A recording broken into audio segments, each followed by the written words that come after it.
sidang tragedi Kanjuruhan kembali digelar di Pengadilan Negeri Surabaya dengan agenda pemeriksaan saksi. Di sisi lain, koalisi masyarakat sipil melayangkan protes ke Pengadilan Negeri Surabaya karena anggota Polda Jawa Timur diizinkan menjadi penasihat hukum 3 terdakwa kasus Kanjuruhan dari unsur kepolisian.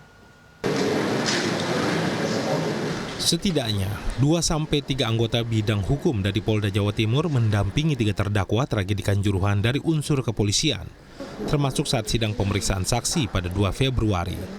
Mereka adalah polisi aktif, tetapi mengenakan pakaian toga layak seorang advokat atau lawyer. Kasus tragedi Kanjuruhan yang disidangkan di Pengadilan Negeri Surabaya dinilai banyak kejanggalan. Pelapor kasus ini adalah polisi. Eka melapor ke polisi. Disidik polisi, diperiksa polisi, tersangkanya polisi, sampai penasihat hukumnya juga polisi. Protes dilayangkan koalisi YLBHI, LBH Surabaya, Kontras, Lokataru, dan IM57 Institute. Satu, kami menilai bahwa adanya dugaan atau indikasi konflik kepentingan, mengingat bahwa penasihat hukum terdakwa yang adalah mengadil kepolisian memiliki akses langsung kepada penyidik, dalam hal ini adalah Polda Jawa Timur. Sehingga konflik kepentingan itu kami rasa selain akses publik yang sangat terbatas ya dalam tragedi Kanjuruhan, juga bertentangan dengan beberapa peraturan undang-undangan. Aturan yang ditabrak adalah pertama, Undang-Undang Advokat yang mengatur syarat sah penasihat hukum adalah seorang lawyer. Kedua, Undang-Undang Polri Nomor 2 Tahun 2002. Polisi tidak memiliki kewenangan dalam pendampingan hukum di persidangan. Tim Jaksa Penuntut Umum sebenarnya sudah melayangkan keberatan atas pemberian izin insidentil Pengadilan Negeri Surabaya kepada polisi aktif sehingga bisa menjadi penasihat hukum terdakwa. Tapi yang pasti dari awal kita sidang, kita sudah nyatakan itu keberatan dan mohon dicatat. Dan dalam eksepsi kami, juga itu sudah kami tulis juga terhadap keberatan dan semua sesuai aturan-aturan yang ada. Tapi kami serahkan semua kan kepada majelis yang menyidangkan. Apa yang menjadi Humas Pengadilan Negeri Surabaya, Gede Agung Pranata mengatakan pemberian izin insidentil tersebut sudah sesuai undang-undang. Jadi anggota kepolisi yang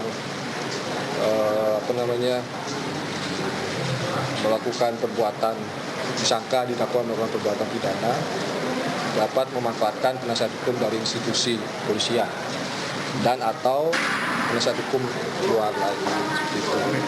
Jadi pertimbangannya seperti itu. Pelapor tragedi Kanjuruhan yang disidang di Pengadilan Negeri Surabaya adalah Eka Nararia, polisi aktif yang bertugas di Polsek Pakis, Kabupaten Malang. Eka mengaku diperintah atasannya untuk membuat laporan. Alasannya ada kendaraan polisi yang dirusak massa. Dia juga mengaku mengalami masalah kekerasan. Ia juga mengaku mengalami kekerasan.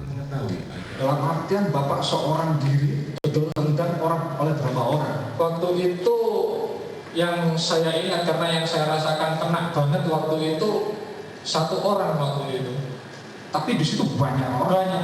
Banyak. Terus Bapak kena tendang di bagian punggung. Selain itu Bapak tadi bilang juga dipukulnya. Karena saya pukul, saya bisa menghindar Bapak. Bapak bisa menghindar, saya bisa Bapak dikerumuni atau bagaimana? Pada saat saya berlari, mereka ada di samping kanan dan kiri saya. Sudah siap menyerang. Sidang kali ini memeriksa 60 saksi dari Brimob dan para perwira pengendali dari kepolisian saat bertugas menjaga pertandingan antara Arema FC melawan Persebaya di Stadion Kanjuruhan pada 1 Oktober 2022. Tim Liputan.